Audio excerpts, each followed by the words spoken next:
Сәлеметсіңдер ме балалар? Қазақ тілі сабағына қош келдіңдер. Бүгінгі сабағымыздың тақырыбы синоним дегеніміз не? Бүгінгі сабақта синоним сөздерді ажыратып және сөйлеуде қолданып үйренесің. Жаңа сабақты бастамас бұрын өткен сабақты қайталайық. Өткен сабақта біз антоним сөздер туралы өткен болатынбыз. Антоним сөздер дегеніміз не? Есімізге түсірейікші.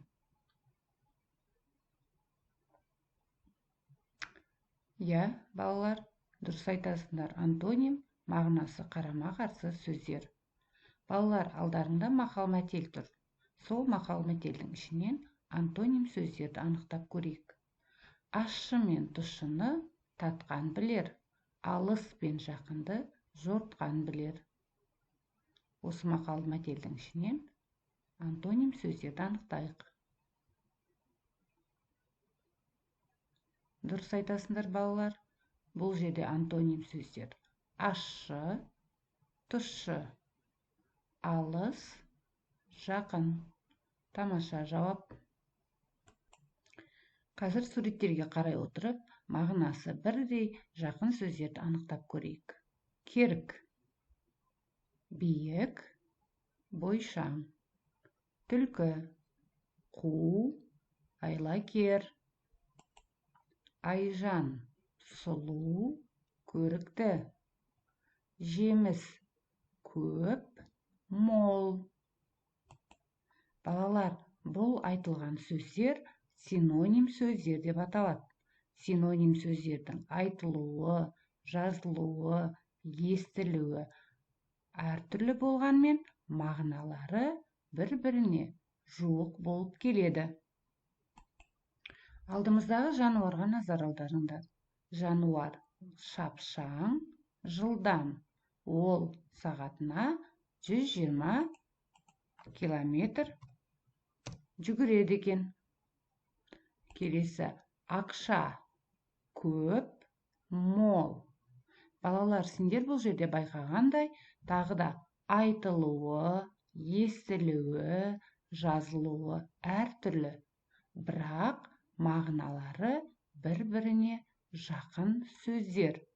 Бұларды біз синоним сөздер дейміз. Бүгінгі сабақта біз мәтінмен танысып, тапсырмалар орындап, синоним сөздерді анықтауға тырысамыз.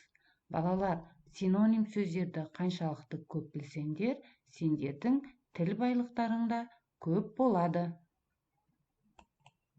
Мәтінмен жұмыс, мәтінді мұқият тыңдаңдар. Апасы мен сіңлісі. Аружан көрікті, тәрбиелі қыз. Оның сіңлісі Айжан да сұлу, парасатты қыз. Аружан қандай инабатты болса, сіңлісі де сыпайы. Аружан жұмысты тез бітіреді. Айжан одан да шапшаң. Балалар, мәтінді мұқият тыңдаған болсаңдар, сол мәтін бойынша тапсырманы орындап көрейік. Дәптерімізді ашамыз. Бүгінгі күнді қаңтардың 11-і сынып жұмысы. Бірінші жаттығу. Синонимдерді толықтырып жаз.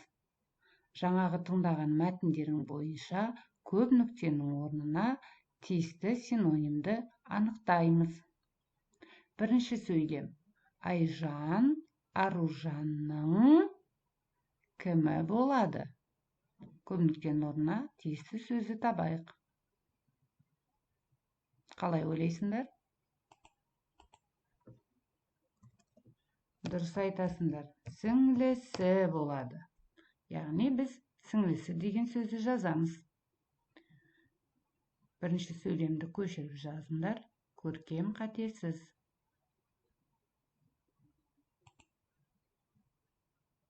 Екінші сөйлемге назар аударайық. Аружан мен Айжан жұмысты қалай істейді? Баяу, ақырын, шапшаң. Ойланайық. Айтасыңдар балалар. Аружан мен Айжан жұмысты шапшаң істейді. Қатесіз көшіріп жазамыз сөйлемді. Үшінші сөйлемге назар аударайық. Айжан мен Аружан қандай қыздар? Сұлу, көрікті, немесе көрікті, тәрбиелі, немесе сұлу, инабатты. Мағынасы жоқ синоним сөзді табуымыз керек. Екі сөзді. Айжан мен Аружан сұлу,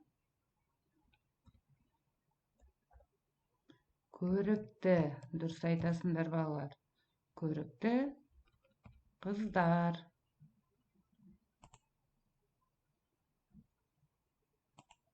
Тапсырманы орындап болсақ, келесі тапсырмаға назар аударайық. Жеке жұмыс. Оқулықтың 9-шы бетіндегі 11-ші жаттығуға қараңдар. Синоним сөздерді тауып, оларды жұптап жаз.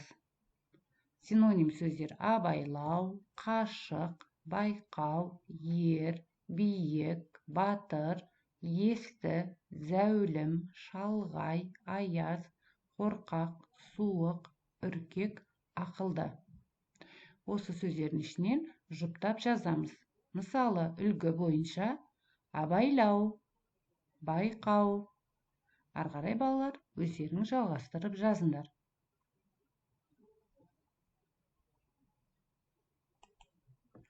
Балалар, бүгін қазақ тіл сабағында біз синоним сөздермен таныстық.